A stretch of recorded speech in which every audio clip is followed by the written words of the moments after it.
안녕하십니까. 분당 서울대학교 병원 혈관지용실에서 근무하고 있는 안승원이라고 합니다. 오늘의 강의 주제는 센트럴 베너스 카테터 중심정맥관에 대한 내용입니다. 보통 병원에서 TPN용이나 아니면 투석용 그리고 뭐 주입용이나 아니면 케모포트 같이 항암 치료를 위해서 많은 관들이 중심정맥을 이용해서 삽입되고 있는데요. 어떤 것들이 있고 어떤 종류의 것들이 있으며 또 각 카테터의 특징과 장점에 대해서 좀 공부를 해보도록 하겠습니다. 그렇게 내용이 어렵진 않지만 이게 비대면 교육이다 보니까 조금 지루하고 재미도 없을 수도 있고 하지만요. 한번 강의를 듣고 나면은 도움이 될 수 있는 강의가 되도록 최선을 다해 보도록 하겠습니다. 네. 처음에 센트럴 베너스 카테터가 나오게 된 거는 1929년입니다. 그때 25살이었던 포스만이라는 친구가 자기의 안티큐비탈 베인에다가 직접 펑처를 했습니다. 4프렌치 그 카테터를 넣어가지고 처음 시도한 게 이제 중심정맥관의 시초입니다. 그 다음에 1940년도에 코나드나 그 리처드라는 사람이 미국에서 조금 대중화를 하면서 많이 사용을 하게 되었죠. 그래서 1956년도에 처음에 했던 포스만 그리고 코나드, 리처드 모두가 노벨 프라이즈를 받게 되었습니다. 중심정맥관의 내셔널레는 아시다시피 이렇게 혈관을 많이 사용하게 되면 이렇게 혈관들이 이렇게 손상을 입게 됩니다. 단순히 TPN도 그렇고요. 뭐 일주일이나 뭐 3일에서 일주일 정도 사용할 땐 상관이 없는데 여러 번 사용하거나 아니면 장기간 요양을 해야 되는 사람들 혹은 TPN 공급이나 투석을 해야 되는 사람들은 혈관 또 요즘에 또 그 케모포트 같이 항암 치료하는 환자는 더 심하죠. 여러 번 사용하게 되면 이렇게 혈관이 상하게 됩니다. 아무래도 제가 영상의학과다 보니까 가장 중요한 스킬은 아무래도 이미지 가이디드 프로시저죠. 왜냐면은 중심정맥관은 보통 간단한 뭐 C라인이나 주글라 뭐 이런 것들은 응급실에서도 많이 넣고요. 예전부터 많은 병원에서 혹은 내과나 외과에서 전부 다 마취과도 마찬가지고 이런 중심정맥관을 넣어 왔습니다. 하지만 요즘에는 혈관조영실에서 주로 많이 하고 있습니다. 특히 대형병원 같은 경우는요, 컴플리케이션을 줄이기 위해서 그 혈관조영실에 영상의학과에 많이 요청을 하고 있습니다. 가장 중요한 코어 스킬이 이미지 가이드드예요. 그러니까 초음파를 이용해서 사용한다는 거죠. 그래서 석세스 레이트가 올라가고 그리고 베인 펑처에 대한 컴플리케이션이 많이 줄면서 저희가 프로시저를 많이 하고 있습니다. 이미지 가이드 프로시저에 대한 여러가지 뭐 블라인드 펑처 그리고 가이드 펑처에 대해서 비교했던 연구인데요.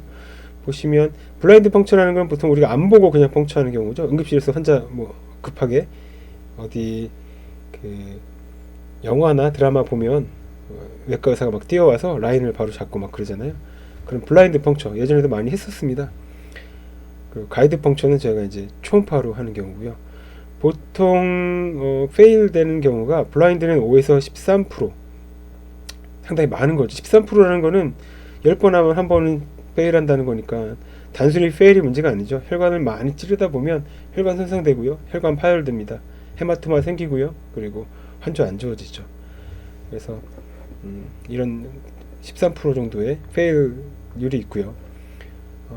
이미지 가이드 펑처를 하게 되면 0에서 1% 거의 페일을 하지 않습니다. 아주 어려운 경우를 제외하고는요. 그리고 또 이제 컴플리케이션 뉴모소렉스입니다. 우리 서브클라비안 베인 같은 경우에 이렇게 펑처하다 보면 렁을 찌르게 되죠. 니들이 렁을 찌르게 되면 뉴모소렉스 생깁니다. 환자 되게 안 좋아지죠. 가이디드 프로시저를 하게 되면 0에서 1.4% 거의 적게 이루어집니다. 아주 드물긴 하지만 아테리얼 펑처도 됩니다. 아테리얼 펑처 굉장히 위험하죠. 뭐 주골라 베인을 펑처하려고 했는데 여기 아테리얼 캐로티드 아테리얼 펑처한다든가 서브클라비안 베인을 펑처하려고 했는데 서브클라비안 베인이 아니라 서브클라비안 아테리얼 펑처가 돼가지고 큰 문제를 일으키는 경우도 뒤에 있습니다.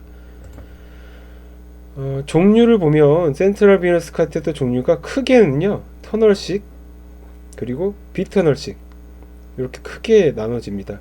빗터널식이라는 거는 간단하게 사용하는 거고, 터널식이라는 건 몸 안에 깊이 임플란트 터널을 만들어서 좀 오랫동안 사용할 용도로 되어 있는데요. 카테터를 구분할 때는 보통 가운데 2주에서 한 달 정도를 인터미디에이트라고 합니다. 그래서 중간 정도 사용할 수 있는 중심정맥관, 그래서 PICC, Temporary Central Silicone 카테터가 있고요. 그 짧게 2주 이하로 쓰게 되는 그 쇼텀 카테터 같은 경우는 비터널식으로 주로 많이 사용을 합니다. Temporary Dialysis 카테터나 Temporary Central PVC 카테터, 그리고 모니터링용 카테터, 또 A라인도 마찬가지겠죠. 그 롱텀으로 사용하게 되는 경우는 주로 이제 터널식이고요. 터널 카테터나 임플란터블 포트를 주로 그 넌터널에서 진짜 제일 많이 하는 게 센트럴 카테터라고 하는 C라인, 보통 우리가 C라인이라고 하는데요. 서브클라비안 베인과 주굴라 베인, 그러니까 여기 있는 서브클라비안 베인이랑 주굴라 베인에다 주로 많이 하는데요. 어떤 게 더 좋은가, 그런 것에 대한 이제 말이 많습니다. 어떤 사람들은 서브클라비안 베인에서 하는 게 좋다, 어떤 사람은 주굴라 베인이 좋다 라고 이렇게 하는데요. 제가 볼 때 이미지 가이드, 그러니까 이미지 초음파로 정확하게 펑크를 한다고 하면 제가 볼 때 서브클라비안 베인이 좋습니다. 왜냐면 서브클라비안 베인은 이쪽에 카테터가 있다고 해도 이게 인펙션 되지가 않거든요. 좀 깨끗하게 보존이 됩니다. 이쪽이 아무래도 이렇게 평평하고, 그리고 환자가 그 간호사들이 그 튜브를 사용할 때도 여기 있기 때문에 그런 데서 사용하기 굉장히 좋습니다. 걸리는 것도 없고요. 근데 주굴라 같은 경우는 이게 좀 접혀 있잖아요. 환자가 이렇게 꼽을 수도 있고 이렇게 숙이고 있을 수도 있고요. 아무래도 여기가 접히기 때문에 카테터 자체가 인펙션 될 확률이 더 높아요. 근데 시술을 하는 입장에선 당연히 주굴라 베인이 쉽습니다. 왜냐면 주굴라 베인은 굉장히 크고 펑크하기도 좋고요. 그리고 블라인드로도 할 수 있어요. 아주 쉽게 잘 됩니다. 너무 크기 때문에 초보자들도 쉽게 펑크할 수 있는 게 주굴라 베인이고, 서브클라비안 베인은 아주 깊이 있습니다.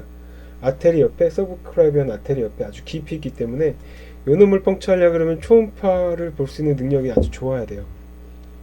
그래서 빨리 외과에서 빠른 시간 안에 쉽게 해야 된다, 잠깐 쓰고 빨리 할 거다라면 주굴라 베인을 사용을 해야 되고요. 이걸 시술을 아주 정확하게, 펑크를 정확하게 할 수 있다, 뉴모스렉스도 안 만들고 정확하게 시술을 할 수 있다고 하면 서브클라비안 베인입니다. 그래서 영상의학과에서는 서브클라비안 베인으로 하는 게 맞는 거겠죠. 마취과나 다른 응급실에서는 주굴라 베인을 사용하겠죠.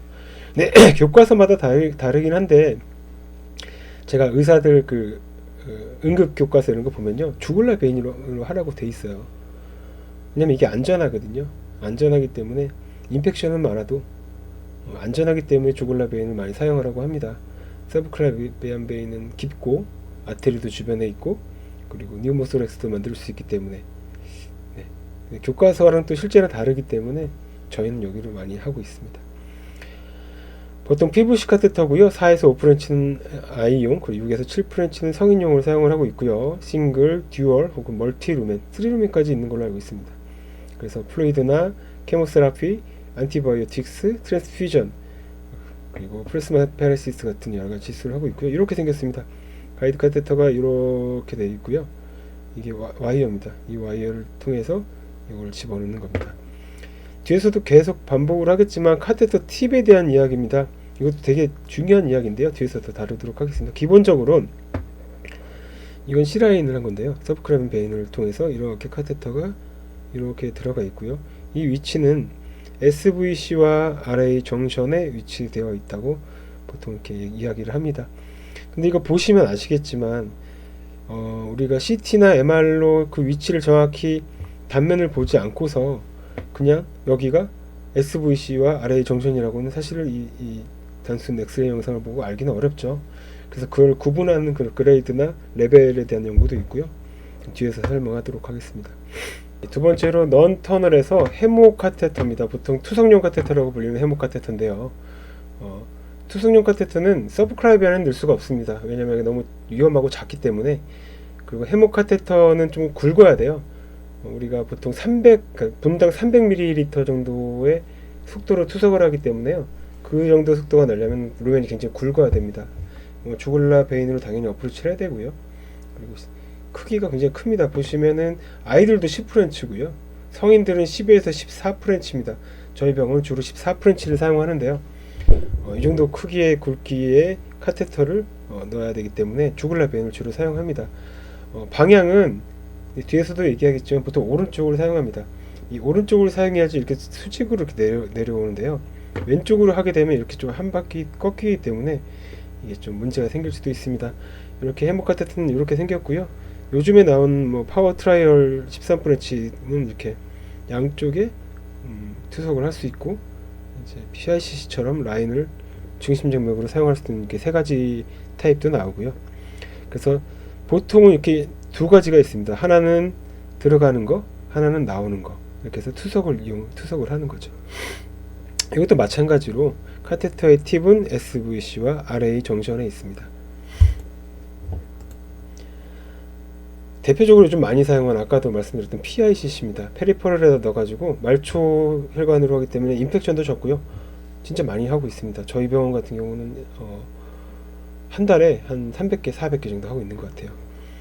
일단은 굉장히 쉽습니다. 펑처하기도 쉽고요. 만약에 펑처를 해서 페일이 된다고 해도 사실 큰 문제는 없어요. 페일이 된다고 해도 잠깐 혈관이 터지고 마는 거기 때문에 어렵지 않고요. 그리고 환자가 갖고 있기도 되게 편합니다. 그리고 보통 비터널식 여러가지 카테터들은 2주 이내잖아요. 근데 요 PICC 같은 경우는 좀 오래 사용할 수 있습니다. 2달까지도 사용할 수 있다고 되어 있으니까요. 그래서 2에서 6프렌치까지 다양하게 있고요.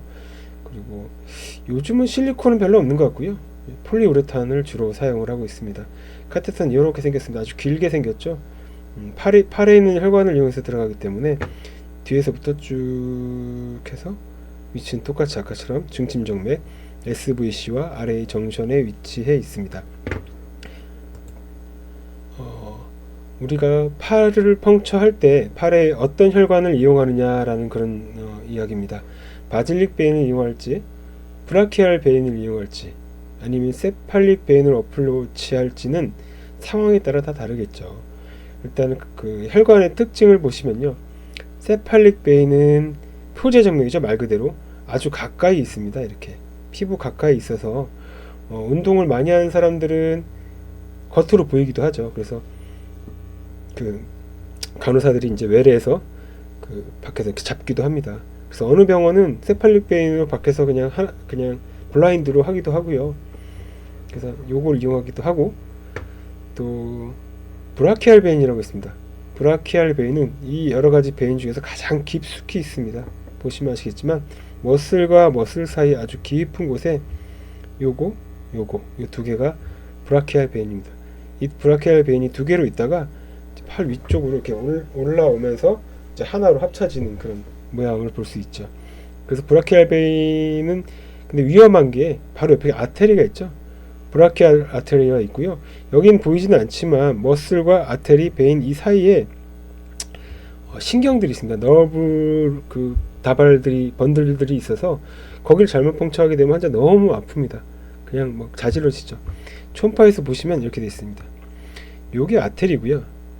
브라키알 아테리, 이게 브라키알 베인, 이것도 브라키알 베인입니다. 요거 이렇게 보이는 건 머슬이고요. 그래서 이 머슬을 피해서 이렇게 들어가거나 이렇게 들어가야 되는데요. 이렇게 들어가게 되면 아무래도 머슬에 걸리겠죠. 이렇게 들어가게 되겠죠. 근데 여기 보시면 아시겠지만 아테리 바로 위에 이렇게 점점 이렇게 되는 거 보이시죠? 이게 바로 너브 다발입니다. 그래서 펑처 니들이 여길 지나거나 카테터가 여길 지나게 되면 환자 움직일 때마다 거의 자질러지도록 아픕니다. 그래서 사실 브라키알 베인은 좀 위험하다고 이렇게 생각을 하고요. 또 하나는 이제 바질릭 베인이라고 있습니다. 교과서에는 여기로 넣으라고 돼 있어요. 바질릭 베인. 완전 표제 정맥도 아니고 완전 깊지도 않지만 적당한 위치에 적당한 크기로 갖고 있는 바질릭 베인이라는 곳이 있습니다. 초음파에서 보면 여기죠. 이게 바질릭 베인입니다. 그래서 여기로 넣는 게 가장 적당하다, 제일 좋다라고 하는데요. 사실은 그 정답이란 게 없습니다. 한 논문 하나 보여드릴게요. 이게 이제 좀 PRCC를 열 때 컴플리케이션이 어떤 게 생겼냐라는 거를 이제 밝힌 논문인데요. 보시면 PRCC는요 다른 이벤트가 없습니다. 큰 이벤트는 없고 컴플리케이션이라고 하면 엠볼리즘이에요.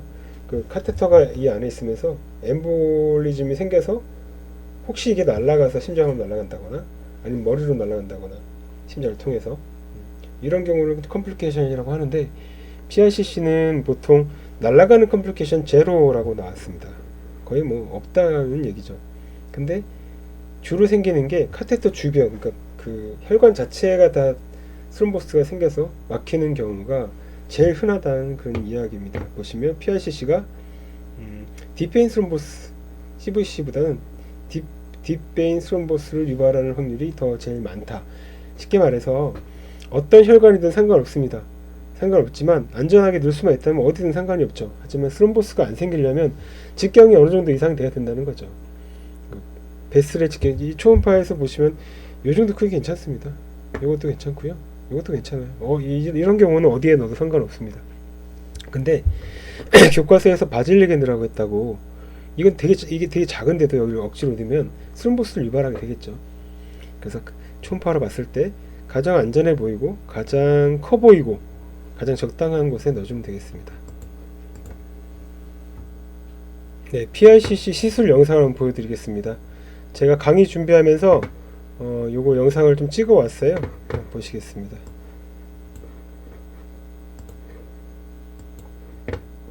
네, 보시면 이렇게 이게 PRCC고요. 보시면 초음파로 봤을 때 여기에 이제 신경 다발이죠. 이게 머슬이 이렇게 보이고요. 신경 다발이 보이고 아테리 베인이 보입니다. 근데 이거 보시면 아주 크게 바질릭 베인이 보이죠. 이걸로 펑처하면 아주 편하게 할 수 있을 것 같습니다. 초음파로 잘 확인하고 하면 됩니다. 네, 위치를 잘 확인하고 펑처를 합니다. 바질릭 베인을 펑처하고 피가 이렇게 나오는 게 보이시죠? 보통은 이렇게 피가 나오질 않는데 위에를 보통 우리가 터니켓을 묶어 놓기 때문에 펑처를 했을 때는 이게 바로 피가 나오고 있습니다. 그럼 헤어 와이어를 넣어서 네, 위치를 하고 있고요. 그 와이어를 통해서 카테터를 넣기 위한 피러웨이 슈스를 집어넣습니다. 네, 여기 피러웨이 슈스입니다. 슈스를 집어넣고 이 피러웨이 슈스 피러웨이 슈스를 벗겨낸 다음에 여기다 카테터를 집어넣고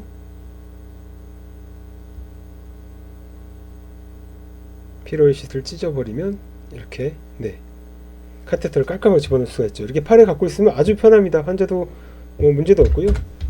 아주 오래 사용할 수 있는 그런 카테터입니다. 이번엔 터널 카테터에 대해서 네, 설명을 하도록 하겠습니다. 터널 카테터는 여러 가지가 있는데 그 중에서 히크만, 펌캐스 이렇게 있습니다. 히크만 카테터는 보통 우리가 백혈병, 그러니까 루케미아 환자들을 항암제를 주입하기 위해서 쓰는 게 히크만 카테터고요. 그리고 펌 카테터는 투석을 위한 카테터입니다. 거의 크기는 비슷한데 아무래도 투석용 카테터가 조금 더 굵고요. 히크만 카테터가 조금 더 얇아요. 그래서 큰 차이는 없지만 보시면 히크만은 실리콘으로 주로 되어 있고요. 펌캐스는 실리콘과 폴리우레탄이 같이 있습니다. 용도에 따라서 루멘도 다르고 크기도 다르겠지만 보통 이제 히크만 루케미아, 이건 펌캐스는 헤모다이리시스입니다. 카테터 보시면 이게 히크만 카테터고요. 이게 펌캐스 카테터입니다. 좀 아무래도 펌캐 카테터가 조금 더 딱딱하고 좀 크기가 큽니다. 그래서 투석할 때 더 유리하게 되어 있고요. 보시면 이게 테프론 코트라고 있습니다. 그러니까 펌캐 카테터나 히크만 카테터를 넣었을 때 이 카테터가 오랫동안 몸 안에 멈춰져 있고 그리고 인펙션이 될 수 있는 소스가 들어가지 못하도록 이렇게 테프론 커프가 이렇게 되어 있습니다. 그래서 이게 이제 굳으면서 점점 시간이 지나면 몸 안에 눌러붙기 때문에 그 안으로 더 인펙션 소스가 들어가지 않고 고정이 될 수 있는 역할을 하고 있죠. 플로를 보시면 이게 커프가 이렇게 보입니다.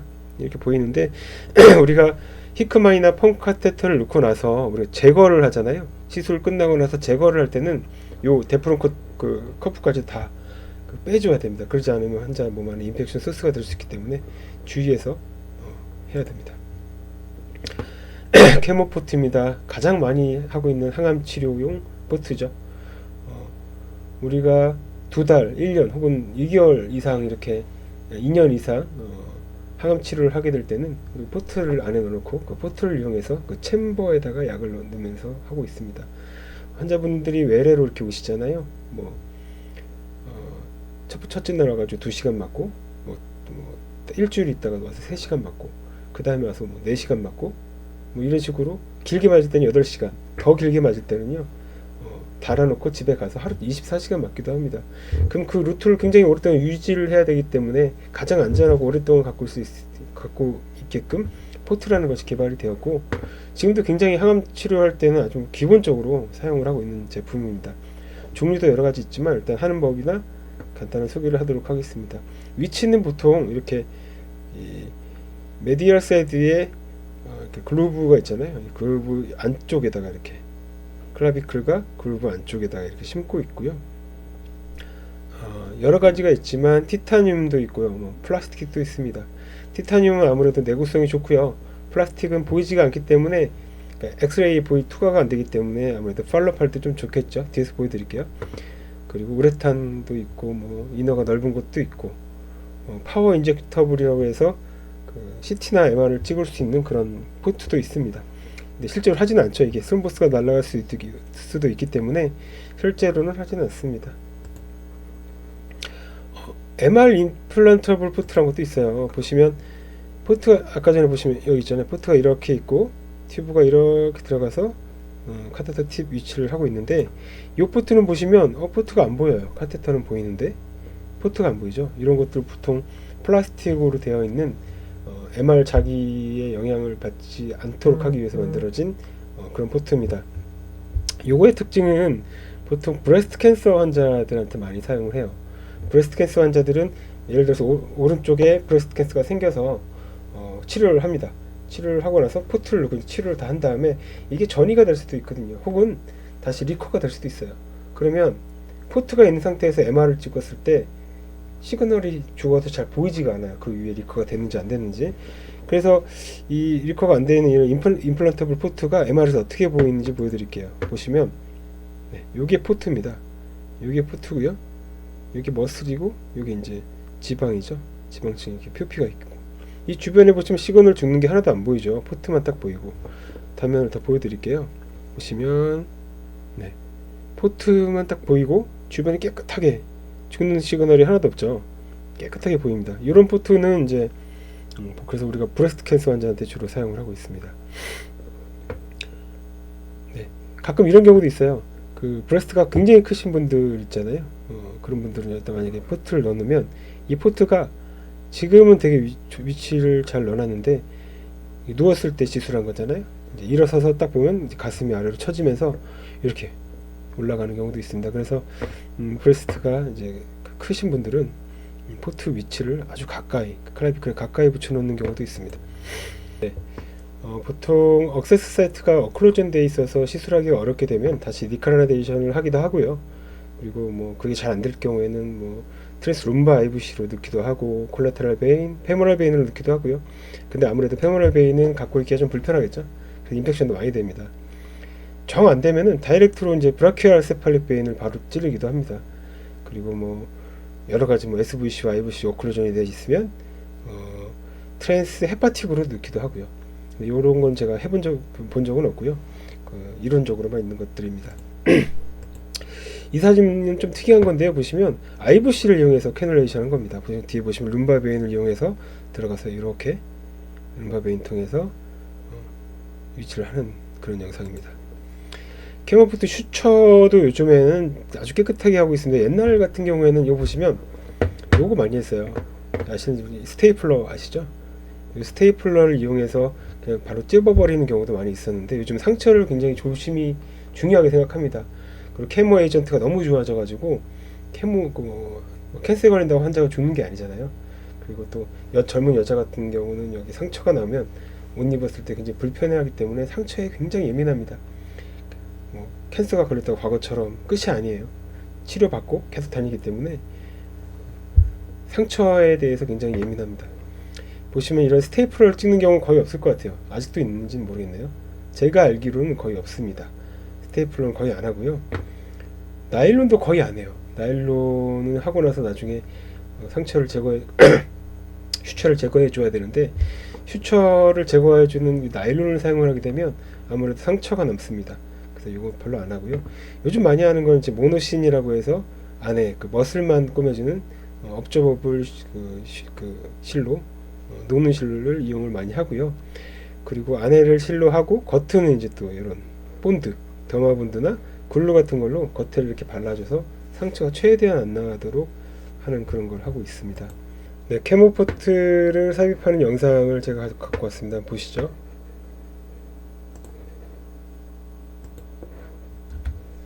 네, 여기에 포트고요. 포트가 플라스틱으로 되어 있는 포트입니다.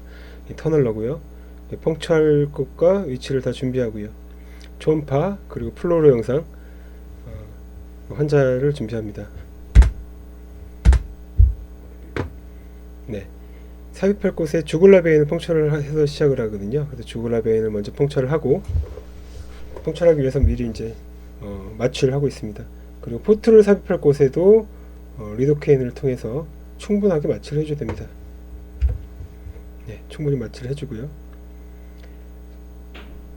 초음파를 이용해서 주글라 베인을 정확하게 펑처를 해야 됩니다.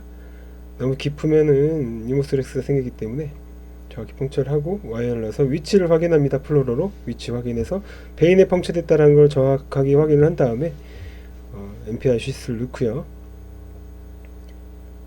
그리고 임플란터블 포트를 넣을 곳을 정확하게 이쁘게, 이걸 여러 번 하면 좀 힘들고요. 한 번에 딱 깨끗하게 찢어야지 예쁘게 슈처를 할 수 있습니다.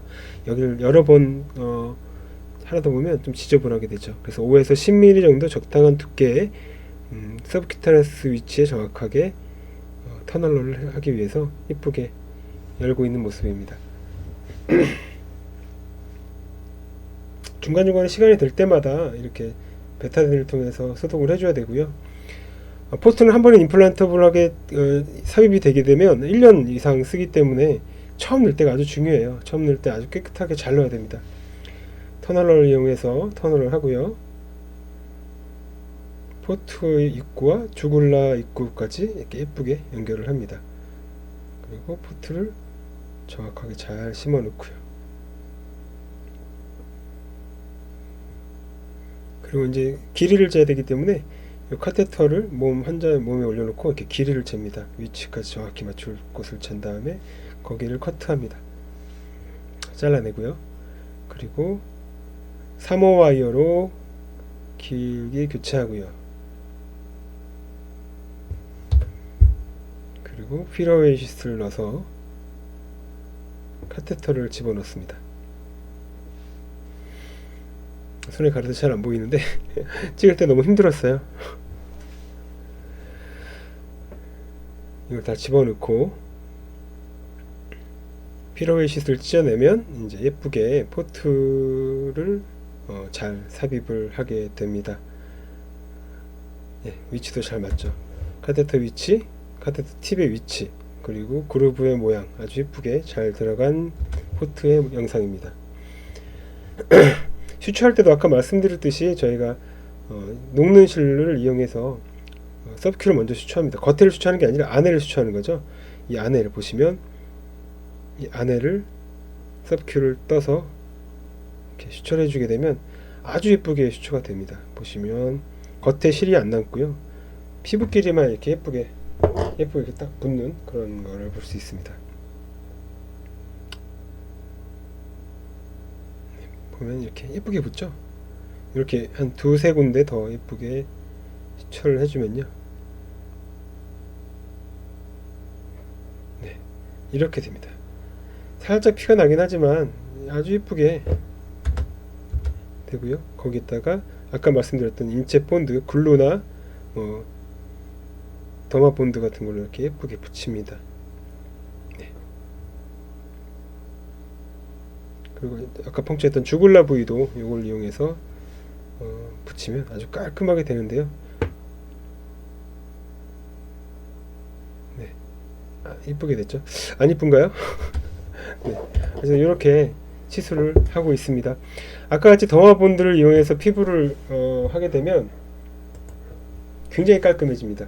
이게 그리고 샤워를 해도 돼요. 이게 겉에 붙어 있기 때문에 본드처럼 우리가 보통 강력 접착제라고 생각하면 됩니다. 딱 붙어 있어서 소독을 안 해도 되고 샤워도 해도 되고 그런 장점이 있습니다.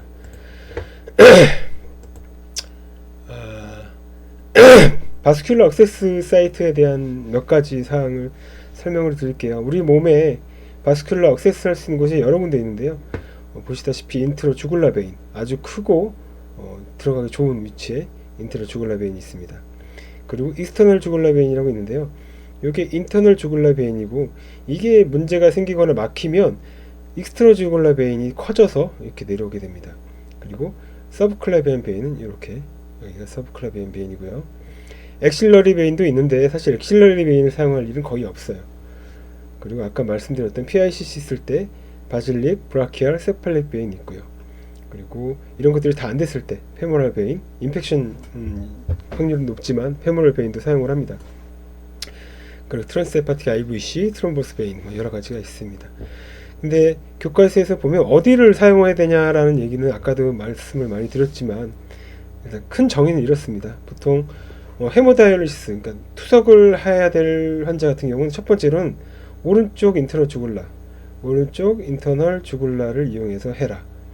그게 안 되면 오른쪽 익스터널 주굴라, 익스터널 주굴라를 이용해서 해라, 이런 뜻입니다. 그리고 그것도 안 되면 왼쪽 인터널 주굴라, 그게 또 안 되면 왼쪽 익스터널 주굴라로 해라, 이런 뜻이죠. 결국 말씀드리면 오른쪽을 위주로 하라는 얘기입니다. 왜냐하면 카테터가 이렇게 수직으로 TV 위치할 곳까지, 네, 잠시만요. 수직으로 이렇게 내려가서 있어야 이 펑션이 제대로 유지가 된다는 뜻이고요. 만약에 왼쪽으로 들어가게 되면 한 번에 꺾여요. 들어갔다가 이렇게 들어갔다가 꺾여서 들어가기 때문에 카테터가 잘 메인테너스 유지가 잘 안 되고요. 듀얼 타임도 굉장히 떨어지고 많이 막히고 그렇습니다. 헤모다이올리시스는 그렇지만 그렇지 않은 나머지 넌 HD 카테터 같은 경우는 익스터널 주굴라 베인 쓰지 말고 오른쪽 인터널 주굴라 쓰고, 안되면 왼쪽 인터널 주굴라 써라. 그게 안되면 오른쪽 서브클라비안을 쓰고, 그것도 안되면 왼쪽 서브클라비안을 써라. 이렇게 되어 있습니다. 되어 있는데 저희 병원 같은 경우는 이렇게 하죠. 오른쪽 서브클라비안을 먼저 하고, 그게 안되면 오른쪽 주굴라를 하고. 병원마다 다르기 때문에 중요하지는 않습니다. 중요한 건 인터널 주굴라 베인을 사용을 많이 하고, 그리고 서브클라비안을 많이 사용하고, 그리고 파레인 혈관을 많이 사용한다, 이렇게만 알면 되고요. 그리고 브레스트 캔서 환자는 그쪽 반대쪽, 오른쪽 브레스트 캔서가 있으면 이런 것도 다 왼쪽, 주굴라도 왼쪽, 팔도 왼쪽, 서브클라비안도 왼쪽을 쓰라는 거죠.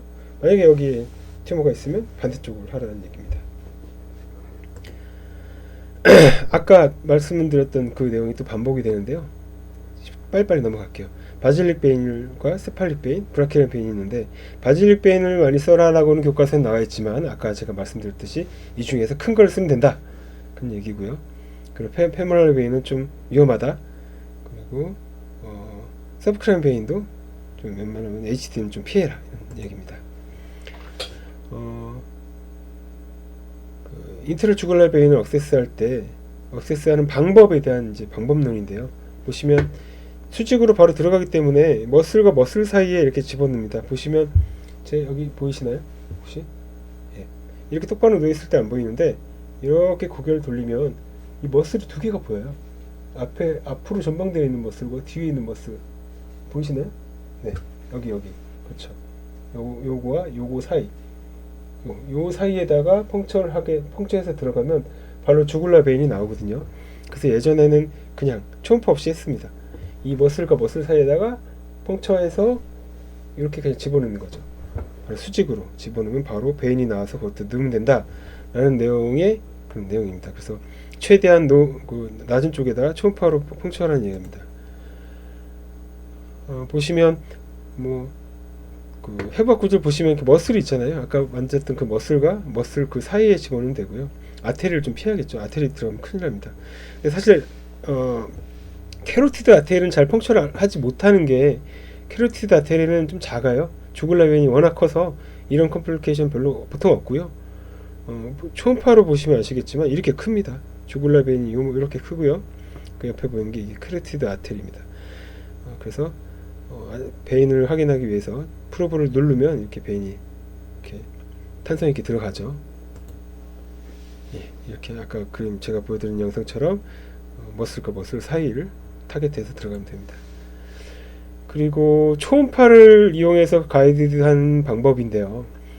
미들 어프로치와 라테럴 어프로치로 나눕니다. 보통 프로브를 잡고서 일자로 프로브를 두고 이렇게 들어가는 거 스탠다드 아나토미인데요. 유주얼 메소드라고 합니다. 프로브의 중간 부위를 트랜스버스를 대놓고 그냥 찌르는 거죠. 이렇게 초음파를 대면 이렇게 보이죠. 베인과 아테리가 보이는데 이렇게 바로 수직으로 찔러라 라는 얘기고요. 근데 이렇게 하게 되면 이 프로브 크기 때문에 이 목에서 어느 정도 프로브 크기가 한 이 정도 있잖아요. 그러니까 펑처 위치가 좀 높아지죠. 이렇게 높아져 버리면 프로브가 이렇게 있고 펑처가 아무래도 높아지면 그만큼 이 정도의 갭이 생기기 때문에 터널 같은 경우 할 때는 좀 힘들죠. 그래서 이렇게 안 하고요. 보통 넌 터널드 할 때는 이렇게 펑처를 많이 하고요. 터널드 할 때는 이렇게 라테럴 어프로치를 합니다. 어떻게 하냐면 프로브를 갖다 대고 옆으로 이렇게 들어가는 거죠. 그럼 펑처 사이트가 낮아지죠. 아까는 높았지만 이건 좀 낮습니다. 그래서 이게 낮게 들어가는 그런 거를 주로 많이 하고요. 저희는 주로 이렇게 사용을 합니다. 초음파 보시면 이렇게 미들 어프로치 같은 경우는 가운데로 이렇게 니들이 들어가고요. 라테럴 어프로치는 옆으로 들어갑니다. 블라인드 펑처 하는 방법입니다. 이건 구글링 하다가 찾았어요. 이게 지금은 이렇게 안 하는데 누가 서브클라비안 베인을 블라인드로 펑처합니까? 요즘 다 초음파로 펑처하죠. 죽을라는 가끔 그냥 하기도 하는데 절대 서브클라비안 위험해서 안 됩니다. 근데 옛날에 이렇게 했습니다. 보시면 펑처 사이트 위치를 이 클라비클의 3분의 1 지점 거기를 중점으로 해서 클라비클이 이렇게 있고 클라비클의 3분의 1 지점을 잡고서 디텍션 한 다음에 이 클라비클 방향으로 찔러 들어가면 베인이 나온다 이겁니다. 이렇게 들어간다는 거죠. 근데 이게 보시면 아시겠지만 이게 살짝이라도 방향이 이쪽으로 가면 보시면 이거 렁을 찌르죠. 플로라를 찔러버립니다. 그럼 뉴모스레스 생기고 환자 숨쉬기 힘들죠. 지금은 이렇게 안 하는데 이런 것도 있었다라는 걸 보여드린 겁니다. 네, 이렇게 한다는 얘기고요. T 포지션에 대한 이야기 말씀드릴게요. 요거는 되게 말이 많아요. 어디에 놔야지 제일 좋을지 보시면 SVC 한 3번쯤 될까요? 3번 정도가 SVC 레벨은 로우 플로우 레이트입니다. 좀 플로우 레이트 좀 늦어요. 하지만 이게 위치가 나쁜 건 아니에요. 플로우가 잘 되니까. 그리고 카보 아테리얼 정션이라고 해서 미들 플로우 레이트를 합니다. 4번 정도 되는 위치는 보통 미들 플로우 정도가 된다고 하고요. 그리고 RA까지 깊이 하트가 이렇게 있으면 5번, 6번 있는 데까지 내리면 하이 플로우 레이트, 그러니까 투석하는 환자 같은 경우는 웬만하면 좀 내리고 그렇지 않은 경우는 좀 올려도 된다 이런 뜻인데요. 어디에 있는 게 좋은지는 사실은 잘 알 수가 없습니다. 하트 깊숙이 넣으면 사실 환자가 느껴질 수도 있어요. 약간 좀 물렁거린다든가 심장이 두근거린다거나 그런 걸 느낄 수 있기 때문에 깊이는 웬만큼 넣지는 않는데 만약에 플로우 레이트가 안 나오면 그래도 나와야겠죠. 그래서 환자의 상황에 따라서 여기 넣을지 여기 넣을지를 보는데요. 이 아나토미상 보시면 여기 트라키아예요. 트라키아가 이렇게 보면 트라키아가 3번 정도 지나간다라는 기준을 보시고 보면 됩니다. 그래서 영상에서 트라키아 기준으로 가운데가 3번, 그래서 3번은 SVC다. 3번보다 조금 아래가 카보 아테리얼 정션이기 때문에 트라키아 아래쪽에다가 로우 마진의 주로 돌아 이런 얘기를 많이 합니다. 예, 보시면 아시겠지만 여기가 카테터 T 포지션이에요. CT에서는 정확히 위치가 보이죠. 이건 이제 스카운 영상을 보시면 카테터가 이렇게 있다고 하면 요게 트라키아잖아요. 트라키아의 로우 마진에 딱 맞춰서 넣으면 여기가 바로 카보 아테리얼 정션이다 라는 그런 얘기이기 때문에 트라키아를 중심으로 위치를 보면 되겠습니다. 트라키아에 놓으면 3번 정도 되겠죠. 네. 카테터 릴레이트 컴플리케이션도 많이 있어요. 많이 있는 그 중에서 저희가 몇 가지만 가지고 있습니다. 시간이 별로 없어서 컴플리케이션은 뭐 크게 여러 가지 뭐 환자가 좋을 수도 있죠. 그건 여러 가지가 있지만 많이 보통 나타나는 게 뉴모스렉스, 영상의학과에서 시술하면 보통 뉴모소렉스 많이 안 생깁니다. 그리고 에어 엠볼리즘 많이 생겨요. 그 피로이시스로 교체 카테터를 집어넣는 그 순간에 에어가 들어가면서 에어 엠보가 생기는 것도 있고요. 인펙션도 5에서 10%로 굉장히 많습니다. 뉴모소렉스 같은 경우는 정말 슬픈 일이죠. 만약에 프로를 찔러버리면 보시면 카테터가 이렇게 멀쩡히 들어가 있어야 되는데 카테터 라인에 렁을 찌르게 되면 이렇게 됩니다. 이렇게 뉴모소렉스가 생겼죠. 이렇게 보이시나요? 렁 엣지가 이렇게 있고 이만큼의 뉴모소렉스가 생겼어요. 결국에는 서브클라비안 베인을 정확히 찌르지 못한 거죠. 찌르다가 플로라를 찔렀으니까요. 그리고 아테리 펑처 하는 경우도 있어요. 이건 정말 되게 슬픈 일입니다. 위험한 일이죠. 아테리 펑처 하게 되면 영상을 보면 조금은 아셔야 됩니다. 보시면 와이어를 집어넣었을 때 주행 방향이 이렇게 해서 스파인을 지나가서 넘어가 버리면 에올타죠. 뭔가 와이어가 지나갔는데 스파인을 넘어갔다. 그럼 에올타 느낌인 거고 내려왔을 때 스파인 왼쪽 넘어가지 않고 이하로 내려갔다면 보통 베인일 가능성이 크죠. 이걸로도 확인을 할 수가 있습니다. 실제로 있었던 일인데요. 남자 71세 환자고 AGC로 팔라티브 STG를 하고 포스트로 케모를 하기 위해서 포트를 누르러 왔습니다. 보시면 이제 죽을라고 생각하고 펑처했는데 와이어가 이렇게 내려가죠. 이거는 아테리죠. 이렇게 내려가야 됩니다. 보시면 우리 병원에서 있었던 일인데요. 여기에 포트입니다. 포트가 심어져 있고 카테터가 쭉쭉쭉 따라가서 들어갔는데 보시면 여기가 뻥 터졌습니다. 아테리와 베인 간에 피스툴라가 생긴 겁니다. 이런 경우에는 참 슬픈 일이죠. 포트 시술하러 왔다가 이런 게 되면 어떻게 해야 되냐면 이렇게 피스툴라 생겼고 스텐트를 댔습니다. 캐로티드 아테리에다 스텐트를 이렇게 댔죠.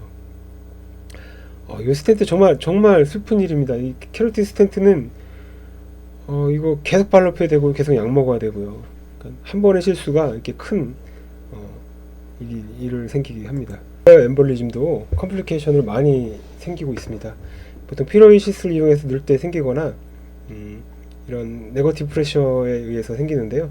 피로이시스로 카테터를 집어넣을 때 꼬르륵 소리가 이렇게 나죠. 그런 소리가 나면 에어가 들어갔구나 라는 생각을 해야 됩니다. 에어가 들어가면 저희가 보통 100%로 산소를 주고요. 환자를 옆으로 눕혀서 헤드 다운을 시켜주고 캐로티드 아테리도 컴프레션 해주고 여러 가지 한다고 하는데 사실 안 들어가는 게 제일 중요하죠. 들어갔을 때 이렇게 하라는 거고요. 되게 특이한 케이스가 하나 있었는데 캐로티드 아테리를 컴프레션을 합니다. 왜냐하면은 에어가 캐로티드 아테리로 날아가서 머리로 날아서 스트로크가 된다는 얘기죠. 근데 사실은 그런 경우 거의 없잖아요. 베인으로 들어갔는데 어떻게 캐로티드 아테리로 가서 스트로크가 생길까요? 그런 경우가 있었습니다. 아주 특이한 케이스였어요. 저도 지금 처음이었고 이거 있을 때 놀랐는데 61세 남자 환자였고요. 이 수분은 AGC여서 빌로스 3였어요. 저는 심장 문제도 없었고 아무런 문제도 없었습니다. 그냥 AGC로 항암을 받기 위해서 오셨는데요. 이 시술하다가 에어가 들어갔어요. 에어가 들어갔는데 MR 찍어보니까 이렇게 보시면 프론탈 쪽에 하나 날아가고 코로나 쪽에 하나 좀 날아가서 에어가 날아가서 스트로크가 됐어요. 이런 경우가 있었습니다. 봤더니 이런 경우죠. ASD나 VSD 환자 같은 경우는 에어가 들어가서 하트로 해서 펄머너리 아테리로 가지 않고요. 바로 좌심방으로 가죠. 좌심실로 바로 가버립니다. 그래서 바로 캐로티드 아테리를 통해서 머리로 날아가는 이런 경우죠. 그래서 아까 전에 여기에 주의할 점에 캐로티드 아테리를 컴프레션 하라는 얘기는 혹시나 생길 그런 경우를 대비해서 누르라는 얘기죠. 에어가 심하게 들어갔다 싶으면 눌러라 이런 얘기인데 많지가 않아. 사실 이걸 누르는 것 자체가 너무 위험해서 과연 그런 일이 됐을 때 그렇게 될지는 모르겠지만 어쨌든 이런 상황도 있다는 걸 알아두시면 되겠습니다. 에어 엠볼리즘의 프리벤션에 대해서는 여러 가지 방법이 있어요. 발살바, 피로웨이, 밸브드 피로웨이를 사용해야 되고요. 환자 보고 발살바를 하라고도 하고 피로웨이 시스트를 넣을 때 환자 보고 숨을 참으라고도 할 수 있습니다. 하지만 환자한테 숨을 참으라고 하는 걸 믿을 수가 없잖아요. 우리 영상 검사할 때 숨 참으세요 라고 했다가 숨을 쉬면 다시 촬영하면 되지만 피로웨이 시스트 집어넣을 때 숨 참으세요 했는데 숨을 쉬어버리면 어떡합니까? 그럼 에어가 엄청 들어가 더 심하게 들어갑니다. 숨을 참았다가 더 심하게 쉬어버리면 이게 더 힘들기 때문에 사람마다 이제 방법이 있는데, 제가 생각하는 방법은 이겁니다. 제가 제 이름을 따서 안스 메뉴버라는 걸 만들었는데요. 대기압이 보통 1atm 760mmHg고요. 정맥압이 대기압 플러스 정맥이 한 10에서 20 정도밖에 안 되거든요. 그 압력이. 그래서 정맥압은 770mmHg 정도가 됩니다. 그래서 피로이시스를 꽂았을 때 이 안에는 770, 이 밖은 760이기 때문에 보통 때는 피가 이렇게 나오는 게 맞습니다. 밖으로 나와야죠. 에어가 이렇게 들어가는 게 아니라 안에 있는 게 밖으로 나가는 게 맞습니다. 압력 때문에. 근데 이 두 개의 압력 차가 실제로는 얼마 차이 안 나요. 760하고 770이기 때문에 피로이시스 끝에가 약간 웨칭돼 있거나 환자가 숨을 크게 쉰다거나 그런 일이 있을 때는 역전이 돼 버려서 밖에 있는 에어가 안으로 들어오게 되는 경우가 생기기도 하죠. 그래서 제가 생각한 방법은 차라리 피를 내자입니다. 여기서 에어 엠볼리즘 영상을 하나 보여드릴게요. 이 프로 영상에서 에어 엠보가 보이시나요? 보이셔야 됩니다. 보십시오. 여기 보시면 이쪽 심장 부분을 한번 봐보세요. 프로 영상에서 뭔가 굉장히 많은 에어들이 왔다 갔다 왔다 갔다 하시는 게 보이시나요? 요게 에어 엠보입니다. 굉장히 심하게 많이 됩니다. 단순히 엑스레이 영상을 딱 봤을 때는 몰라요. 보시면 아시겠어요? 여기 어디 에어가 있는지 모르지만 플로우 영상을 보시면 플로우에서 보여요. 이렇게 움직이는 게. 그죠? 요거를 확인하면 빨리 해결을 해야 됩니다. 피로이시스를 빼고 와이어를 빼고 여기다가 실린지를 답니다. 실린지를 달아서 오히려 피를 나게끔 피를 빼요. 이렇게 잡아 당기면 피가 나잖아요. 이럴 때 쭉 당기면서 빼면 피가 이렇게 뚝뚝 떨어집니다. 나오죠. 피가 나왔다는 거는 이제 대기압 역전이 안 된다는 얘기입니다. 이럴 때 집어넣으면 안전하게 시술을 할 수 있겠습니다. 센트럴 스트롬보스의 컴플리케이션도 있습니다. 65세 남자고요. 시그모이드 콜론 캔서 환자였습니다.